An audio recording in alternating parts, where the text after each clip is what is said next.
على إبراهيم وعلى آل إبراهيم في العالمين إنك حميد مجيد. قال الله تبارك وتعالى في كلامه المجيد: أعوذ بالله من الشيطان الرجيم. بسم الله الرحمن الرحيم.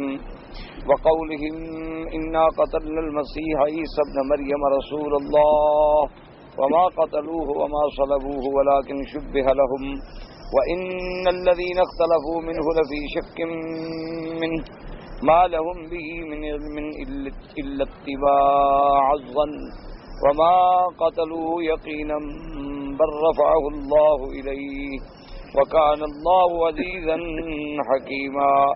وإن من أهل الكتاب إلا ليؤمنن به قبل موته ويوم القيامة يكون عليهم شهيدا. قال المؤلف والمفسر رحمه الله تعالى: أدام النفع بعلومه وعلومكم في الدارين آمين إلى أن قال.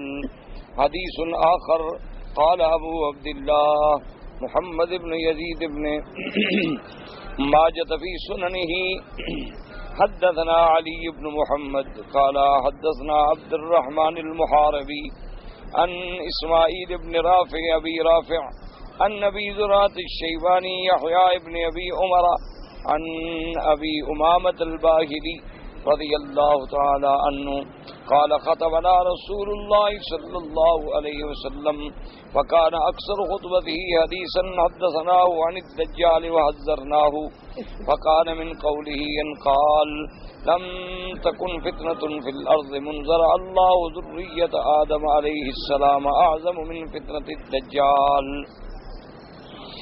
وإن الله لم يبعث نبيا إلا حذر أمته والدجال وأنا آخر الأنبياء وأنتم آخر الأمم وهو خارج فيكم لا محالة فإن يخرج أنا بين ظهرانيكم فأنا حجيج كل مسلم وإن يخرج من بعدي فكل حجيج نفسه وإن الله خليفتي على كل مسلم.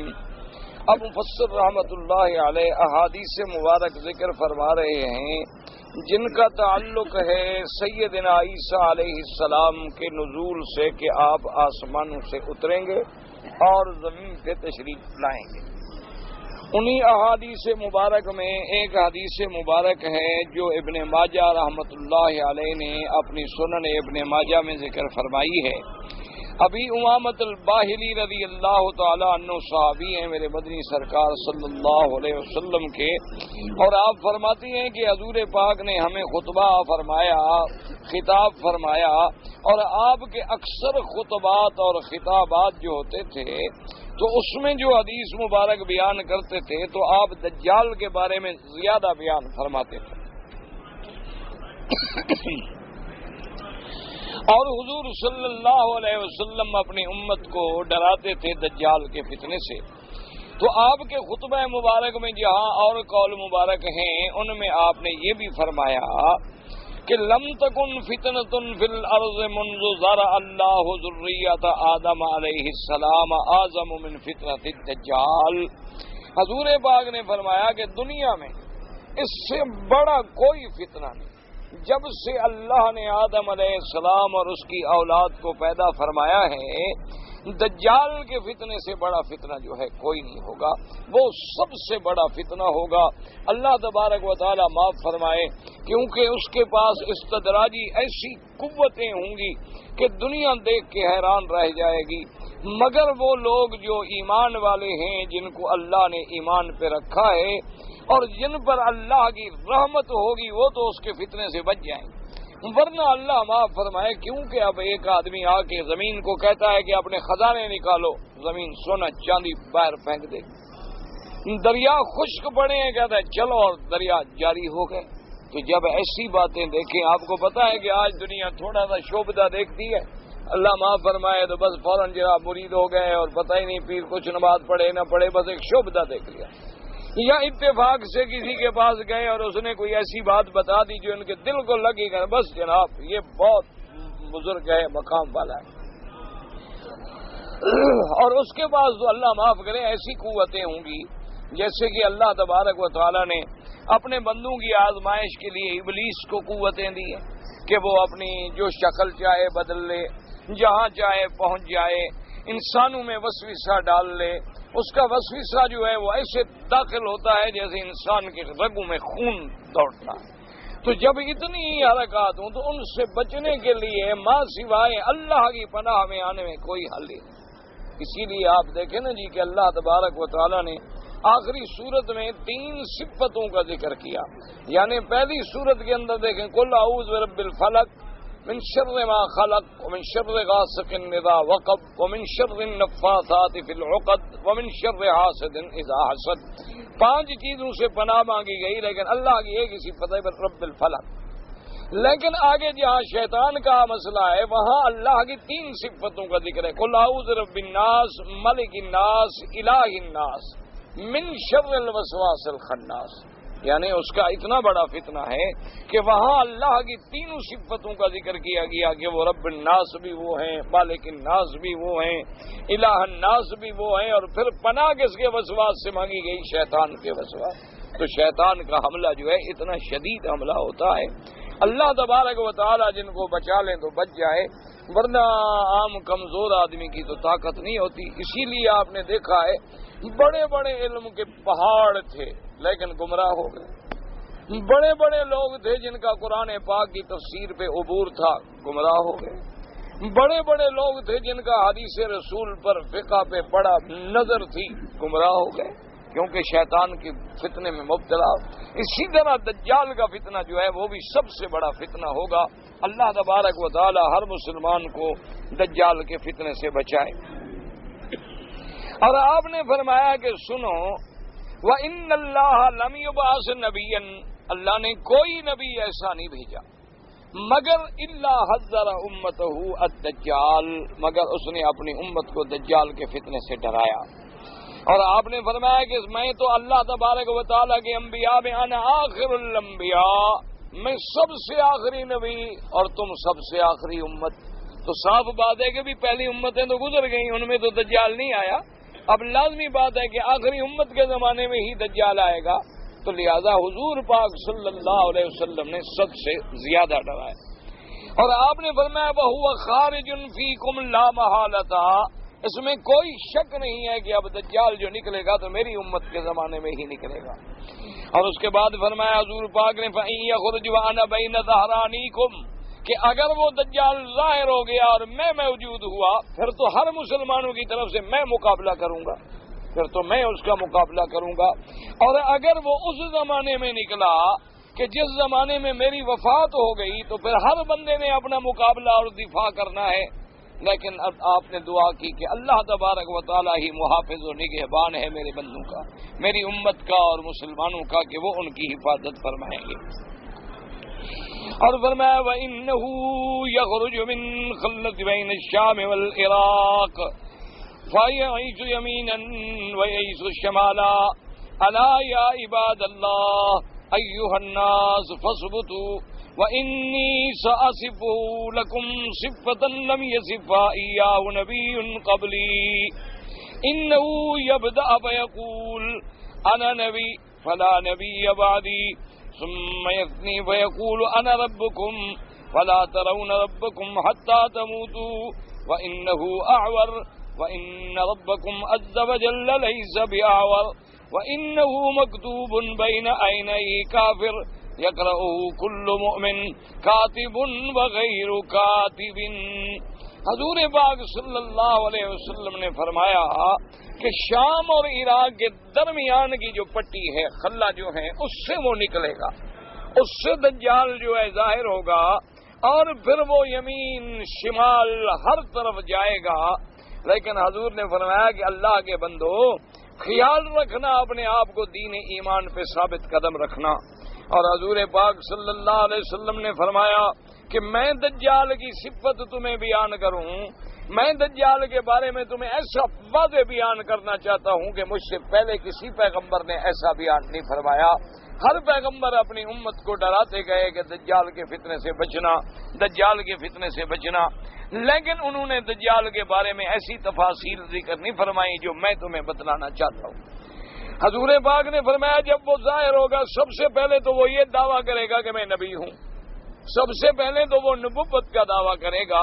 اسی لیے میرے آقا سرکار مدینہ صلی اللہ علیہ وسلم نے فرمایا کہ میرے بعد جو ہے نبوت کے دعوے کرنے والے جو ہیں ثلاثون دجالون کذابون، 30 دجال جھوٹے پیدا ہوں گے جو دعوے کریں گے کہ ہم نبی ہیں، لیکن لا نبی بعدی ولا رسول بعدی، نہ میرے بعد کوئی نبی ہے نہ میرے بعد کوئی رسول ہے۔ تو وہ دجال اکبر جو ہے وہ بھی پہلے یہ کہے گا کہ میں نبی ہوں، میرے اوپر ایمان لے آؤ، اور اس کے بعد پھر یہی جو کچھ وقت گزرے گا پھر دوسرا دعویٰ کرے گا ثم یسنی بقول انا ربکم، وہ کہے گا میں بس خود خدا ہوں، تمہارا رب ہی تمہارا میں ہوں۔ اور وہ کہیں گے کہ دیکھو جب تک تم اپنے رب کو نہیں دیکھو گے اس وقت تک تمہیں موت نہیں آئے گی، اسی لیے تو میں ظاہر ہو گیا، ابھی ہر بندہ اپنے رب کو جو ہے وہ دیکھ لے۔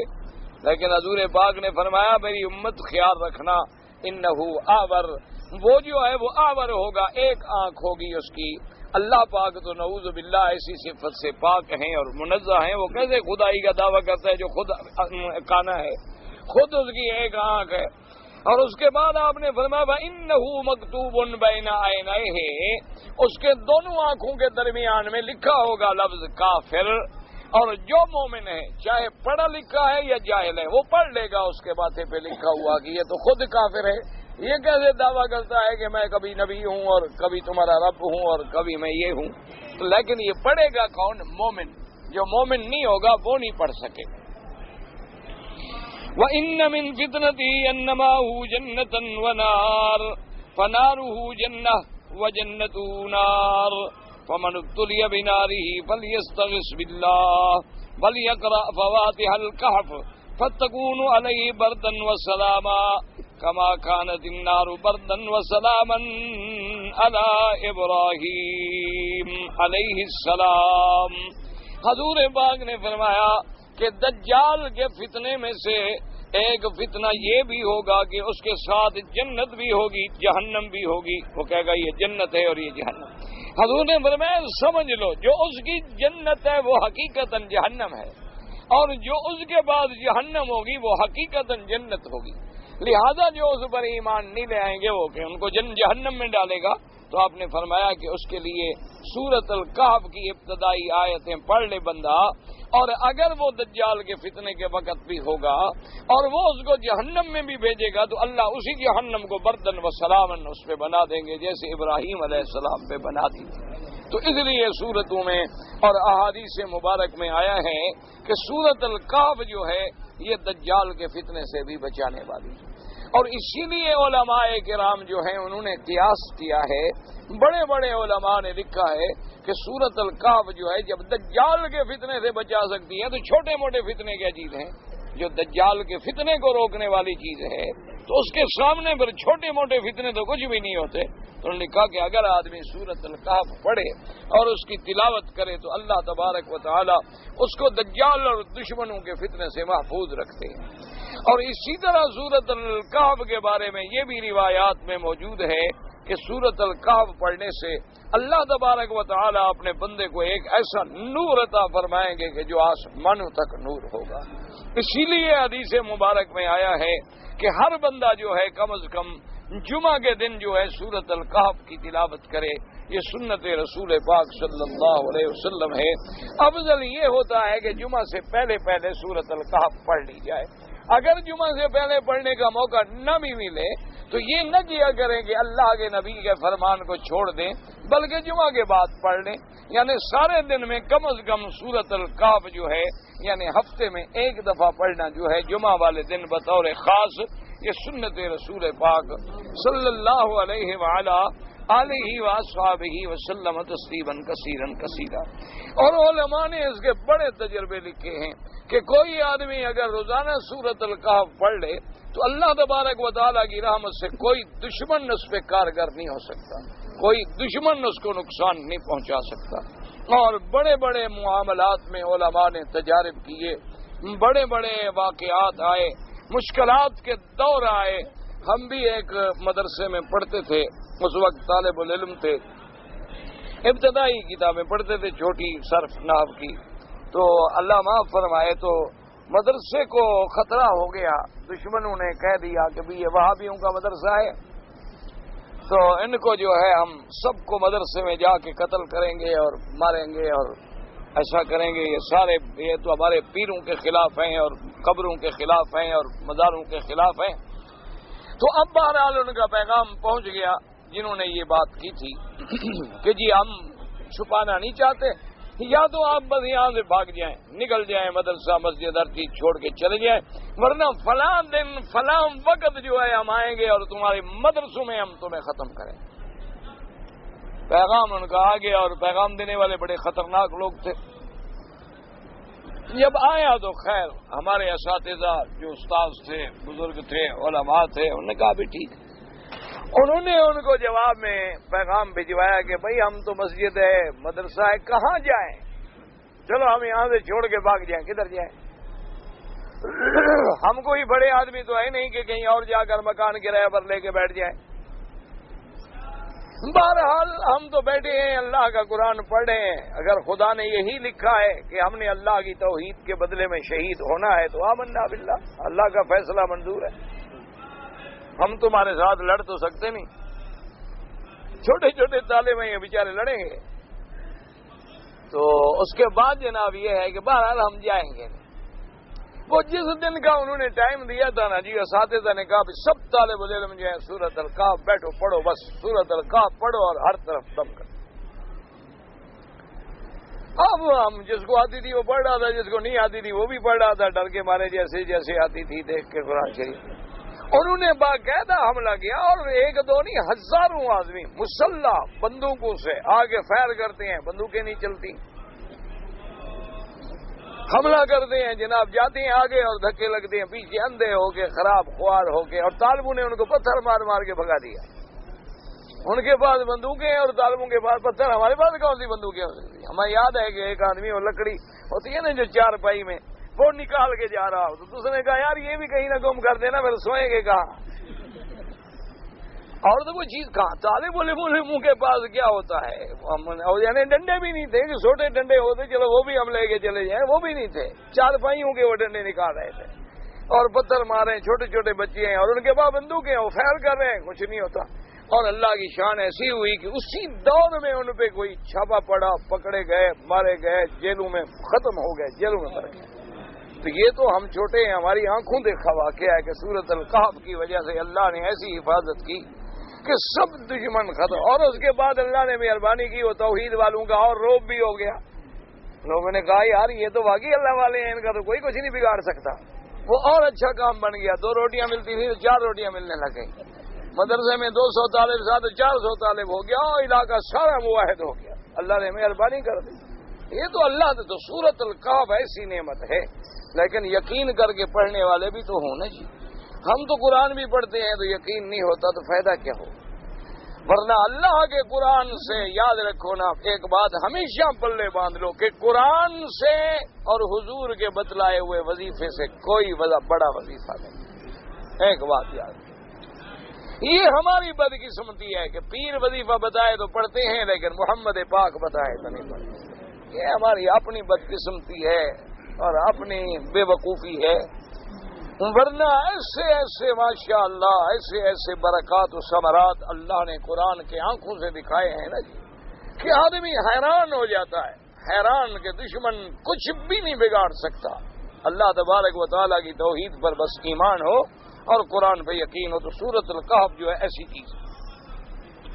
اب اس کے بعد مفسر رحمۃ اللہ علیہ فرماتے ہیں کہ اس کا ایک فتنہ جو ہے وہ تو یہ ہوگا، اور دوسرا فتنہ یہ ہوگا وَإِنَّ مِن فِتْنَتِهِ أَن يَقُولَ الْأَعْرَابِيُّ أَرَأَيْتَ إِنْ بَعَثْتُ لَكَ أُمَّكَ وَأَبَاكَ تَشْهَدُ أَنِّي رَبُّكَ فَيَقُولُ نَعَمْ فَتَمَثَّلَهُ الشَّيْطَانُ فِي صُورَةِ أَبِيهِ وَأُمِّهِ وَيَقُولَانِ يَا بُنَيَّ اتَّبِعْهُ فَإِنَّهُ رَبُّكَ۔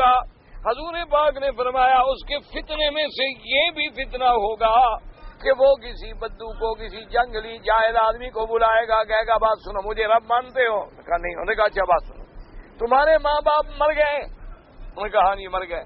انہوں نے کہا اگر تمہارے ماں باپ کو میں زندہ کر کے تمہارے سامنے کھڑا کر دوں اور وہ تمہیں کہیں کہ میں تمہارا رب ہوں، پھر مانو گے؟ وہ کہے گا ہاں جی پھر تو مان لیں گے. تو اسی وقت وہ حکم کرے گا تو شیطان جو ہے اس کی ماں باپ کی شکل میں آ جائیں گے اور وہ کہیں گے کہ بیٹا یہ تمہارا خدا ہے، مانو اس کو سجدہ کرو. وہ کہے گا ٹھیک ہے جی تم خدا ہو. وہ سمجھے گا تو میرے تو ماں باپ آ گئے. اس طرح شیطان گمراہ کرتے ہیں. یہ لوگ جو بیچارے پڑے ہوئے ہیں نا قبروں کے چکر میں، یہ بھی مصیبت ہے، یہ فتنہ ہے شیطانی. کہ شیطان ایسا ابلیس ملعون ہے کہ ایسی ایسی شکلیں بنا کے جناب آئے گا نا جی، ایسی ایسی شکلیں بنا کے آئے گا کہ آدمی حیران ہو جائے گا. اب اس کو لاکھ مولوی تقریر کرے، قرآن سنائے، حدیثیں پڑھے، وظیفے بتاؤ، کہے گا مولوی صاحب عقل کرو. میں تو حضرت کی مزار پہ بیٹھا تھا، حضرت خود قبر سے باہر آ کے مجھے ملے ہیں، تو میں تمہاری بات کیسے مانوں؟ اب وہ غریب بھی کیا کرے؟ یا تو اللہ نے ایسا ایمان دیا ہو نا جی، اس کو پتا ہو کہ ایسی حرکتیں بھی ہو سکتی ہیں، دجالی فتنے بھی ہو سکتے ہیں، ابلیسی فتنے بھی ہو سکتے ہیں. ورنہ جو عالم برزخ ہے وہ عالم برزخ ہے، جو عالم دنیا ہے وہ عالم دنیا ہے، جو عالم آخرت ہے وہ عالم آخرت ہے. یا تو اتنا بڑا ایمان قوی ہو نا جی، اتنا بڑا ایمان قوی ہو تو پھر آدمی مضبوط رہے. ورنہ تو آدمی کو چھوٹی سی بات بھی سنے تو بس وہ تو ختم، اسی وقت بیچارہ ختم ہو جاتا. اب فرماتے ہیں وَإِنَّ مِن فِتْنَتِهِ أَن يُسَلَّطَ عَلَى نَفْسٍ وَاحِدَةٍ فَيَنشُرَهَا بِالْمِنشَارِ حَتَّى تَلْقَى شِقَّتَيْنِ ثُمَّ يَقُولُ انظُرْ إِلَى عَبْدِي هَذَا فَإِنِّي أَبْعَثُهُ الْآنَ ثُمَّ يَزْعُمُ أَنَّ لَهُ رَبًّا غَيْرِي فَيَبْعَثُهُ اللَّهُ وَيَقُولُ لَهُ الْخَبِيثُ مَنْ رَبُّكَ فَيَقُولُ رَبِّيَ اللَّهُ وَأَنْتَ عَدُوُّ اللَّهِ الدَّجَّالُ واللہ ما كنت بعد اشد بصیرۃ بک منی اليوم. اب اس کے بعد آپ نے فرمایا کہ ان کی آزمائش میں سے، ان کے فتنے، دجالی فتنے میں سے ایک فتنہ یہ بھی ہوگا کہ کسی بندے کو کھڑا کر کے منشار کے ساتھ اس کو دو ٹکڑوں میں کاٹ دے گا. نعوذ باللہ، یعنی سر پہ آرا رکھ کے تقسیم کر دے گا، دو ٹکڑے ہو کے کہے گا ابھی میں اس کو زندہ کرتا ہوں. اور اس کے بعد کہے گا کہ یہ بات زندہ ہو جا، وہ دونوں ٹکڑے مل کے زندہ ہو جائیں گے. کہے گا اچھا یہ بتاؤ من ربو کا، تمہارا رب کون ہے؟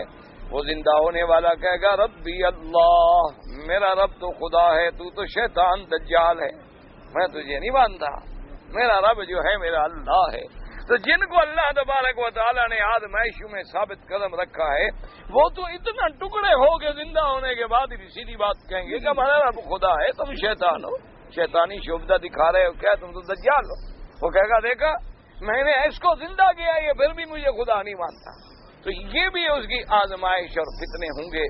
اللہ تبارک و تعالیٰ ہر مسلمان کو فتنوں سے بچائے. اور یہ بھی یاد رکھیں کہ جیسے سیدنا عیسیٰ علیہ السلام کا نزول جو ہے، یاد رکھو قرآن و حدیث کی روشنی میں برحق ہے اور اس کا انکار کفر ہے.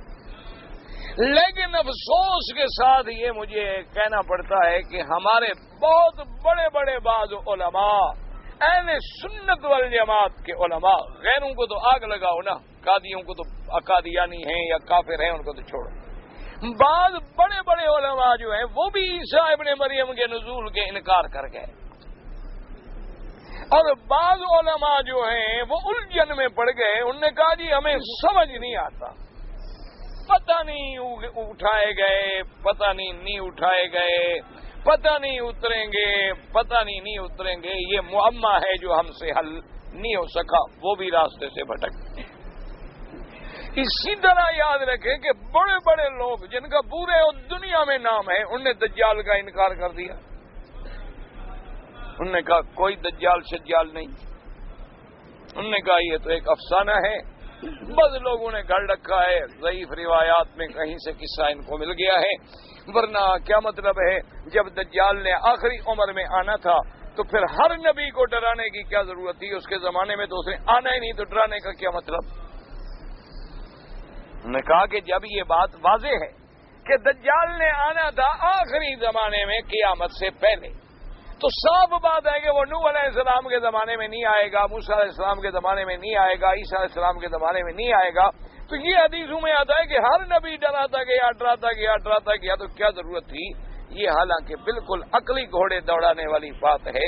ہر نبی نے جو بشارت دی کہ محمد پاک آئیں گے، تو پھر ہر نبی کو بشارت دینے کی کیا ضرورت تھی؟ کیونکہ میرے مدنی کا شان اتنی بلند تھا کہ اللہ نے ایک ایسا نظام پیدا فرمایا کہ جو نبی آئے میرے مدنی کا اعلان کرے کہ محمد پاک آئیں گے آئیں گے آئیں گے۔ اس میں حضور کی شان بڑھانی تھی۔